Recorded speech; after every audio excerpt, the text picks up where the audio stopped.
അയാൾ തുടർന്നു പോന്ന ഫ്യൂഡൽ മാടമ്പിത്തരത്തിന് ഒടുവിൽ കുരുക്ക് വീണു. ഇനി ജയിൽവാസം. പക്ഷെ ഇപ്പോഴും പ്രതീക്ഷയില്ല ഇതൊരു മതിയായ ശിക്ഷയായി പരിണമിക്കുമെന്ന്. കാരണം ഇത് ആദ്യമല്ലല്ലോ രഞ്ജിത്ത് പീഡന പരാതിയിൽ പ്രതിസ്ഥാനത്ത് നിൽക്കുന്നത്. മുൻപ് ഉയർന്നു വന്ന 2 പരാതികളും കോടതിയിൽ തഴയപ്പെട്ടതിന്റെ അമിത ആത്മവിശ്വാസം തന്നെയാണ് അയാളെ വീണ്ടും വീണ്ടും ഇത്തരം കുറ്റകൃത്യങ്ങൾ ചെയ്യാൻ പ്രേരിപ്പിച്ചുകൊണ്ടിരിക്കുന്നത്. ഒരിക്കലും പിടിക്കപ്പെടില്ലെന്നോ നിയമത്തിന്റെ ലൂപ്പ് ഹോളുകൾ മറയാക്കി ഇറങ്ങിപ്പോരാമെന്നോ ആരൊക്കെയോ കൂടെ ഉണ്ടെന്നോ ഒക്കെയുള്ള വിശ്വാസം. പക്ഷേ ആ ഇറങ്ങിപ്പോരലുകളിൽ നിസ്സഹായരായി നോക്കി നിൽക്കേണ്ടി വന്നവരായിരുന്നു പരാതിക്കാർ. പീഡനത്തിനിരയായവർ എന്നതിലുപരി നിയമ സംവിധാനങ്ങൾക്ക് മുന്നിൽ നോക്കുകുത്തികളാകേണ്ടി വന്നവരായിരുന്നു അവർ. പേരും മുഖവും പോലും മാധ്യമങ്ങൾക്ക് മുന്നിൽ വെളിപ്പെടുത്തേണ്ടി വന്നവർ. നേരിട്ട അനീതിയുടെ പൂർണ്ണരൂപം വാർത്തകളിൽ വിളിച്ചു പറഞ്ഞിട്ടും നീതി കിട്ടാത്തവർ. 2009 പാലേരി മാണിക്യം സിനിമയുടെ ഓഡിഷന് വേണ്ടി എത്തിയ ബംഗാളി നടിയാണ് രഞ്ജിത്തിനെതിരെ ആദ്യ പരാതി ഉന്നയിച്ചത്. ലൈംഗിക ഉദ്ദേശത്തോടെ അനാവശ്യമായി സ്പർശിച്ചുവെന്നായിരുന്നു പരാതി.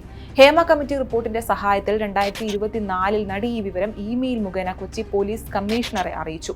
തുടർന്ന് രഞ്ജിത്തിനെതിരെ കേസ് രജിസ്റ്റർ ചെയ്ത് പോലീസ് കുറ്റപത്രവും സമർപ്പിച്ചു.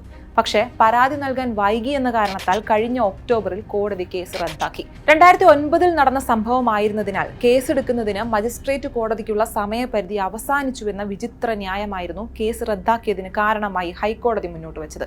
അങ്ങനെ ആദ്യ പരാതിയിൽ നിന്ന് രഞ്ജിത്ത് വിദഗ്ധമായി രക്ഷപ്പെടുന്നു.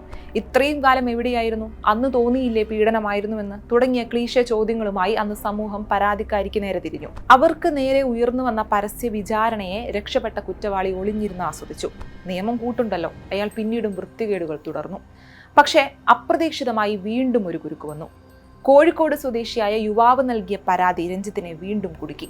പരാതിക്കാരൻ ഒളിവും മറയുമില്ലാതെ മാധ്യമങ്ങൾക്ക് മുന്നിൽ വിവരം വെളിപ്പെടുത്തി.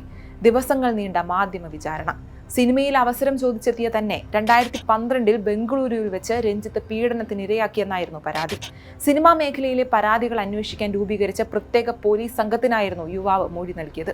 കോഴിക്കോട് സിനിമാ ഷൂട്ടിനിടയിൽ പരിചയപ്പെട്ട ഇയാളെ രാത്രി 10 മണിയോടെ ബംഗളൂരു താജ് ഹോട്ടലിലേക്ക് രഞ്ജിത്ത് വിളിച്ചു വരുത്തി. മുറിയിലെത്തിയപ്പോൾ മദ്യം കഴിക്കാൻ നിർബന്ധിച്ചു. പിന്നീട് വിവസ്ത്രനാക്കിയെന്നും പീഡിപ്പിച്ചെന്നും മൊഴി. തന്റെ സ്വത്വം പോലും ചോദ്യം ചെയ്യപ്പെട്ട പരസ്യ പരിഹാസങ്ങൾക്ക് പാത്രമാകേണ്ടി വന്ന ഒരു ഫ്ലാഷ് ബാക്ക് ഈ കഥയിലെ പരാതിക്കാരൻ ഇപ്പോഴും ഓർമ്മിക്കാനുണ്ടാവും. CCTV ദൃശ്യങ്ങൾ ഉൾപ്പെടെ മതിയായ തെളിവുകൾ ശേഖരിക്കാൻ പോലീസിനായിട്ടും അയാളുടെ പരാതിയിൽ കോടതിയെടുത്ത നിലപാട് മറിച്ചായിരുന്നു.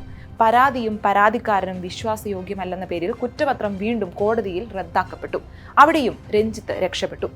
ഒടുവിലത്തെ പരാതിക്കാരി രഞ്ജിത്ത് തന്നെ സംവിധാനം ചെയ്യുന്ന സിനിമയിലെ നടിയാണ്. ജനുവരിയിൽ ചിത്രീകരണത്തിനിടെ ക്യാരവാനിൽ വെച്ച് ലൈംഗികമായി ഉപദ്രവിക്കാൻ ശ്രമിച്ചുവെന്നാണ് മൊഴി. മാനഭംഗം, ലൈംഗികാതിക്രമം, തടഞ്ഞുവെക്കൽ, അശ്ലീല ആംഗ്യം കാണിക്കൽ എന്നീ ഗൗരവമേറിയ 4 വകുപ്പുകൾ ചേർത്താണ് കേസ് രജിസ്റ്റർ ചെയ്തിട്ടുള്ളത്. അതിക്രമത്തിന് ശേഷം മാനസികമായി തകർന്ന നടി കൗൺസിലിംഗിന് വിധേയയായിരുന്നുവെന്നും അതിനുശേഷമാണ് പരാതി നൽകാൻ ധൈര്യം കാണിച്ചതെന്നും പോലീസ് വെളിപ്പെടുത്തുന്നു. കള്ളക്കേസ് തെളിയുമെന്നായിരുന്നു എറണാകുളം സബ് ജയിലിലെത്തിയപ്പോൾ രഞ്ജിത്തിന്റെ പ്രതികരണം. അഭിനയം മോശമായതിനാൽ സിനിമയിൽ നിന്ന് ഒഴിവാക്കിയതിനുള്ള പ്രതികാരമാണെന്നും വാദം. എങ്ങനെ വിശ്വസിക്കും? പരാതിക്കാരിയെ അവിശ്വസിക്കാൻ മാത്രം മിസ്റ്റർ പെർഫെക്റ്റ് ഒന്നുമല്ലല്ലോ കുറ്റാരോപിതനായ രഞ്ജിത്ത്. നിയമം ഇത്തവണ രഞ്ജിത്തിന് കുട പിടിക്കുമോ എന്ന് കണ്ടു തന്നെ അറിയണം. സർക്കാരും പാർട്ടിയും നൽകുന്ന സംരക്ഷണമല്ലേ രഞ്ജിത്തിനെ പോലുള്ളവരെ കുറ്റം ചെയ്യാൻ പ്രേരിപ്പിക്കുന്നതെന്ന ചോദ്യത്തിന് അന്നും ഇന്നും ഇരയോടൊപ്പമുള്ള നിലപാടാണ് സർക്കാരിൻ്റെതെന്ന് ആവർത്തിക്കുകയാണ് സിനിമാ മന്ത്രി സജി ചെറിയാൻ. പിന്നെന്തുകൊണ്ട് മുൻ കേസുകൾ പരിഗണിക്കപ്പെടാതെ പോയി?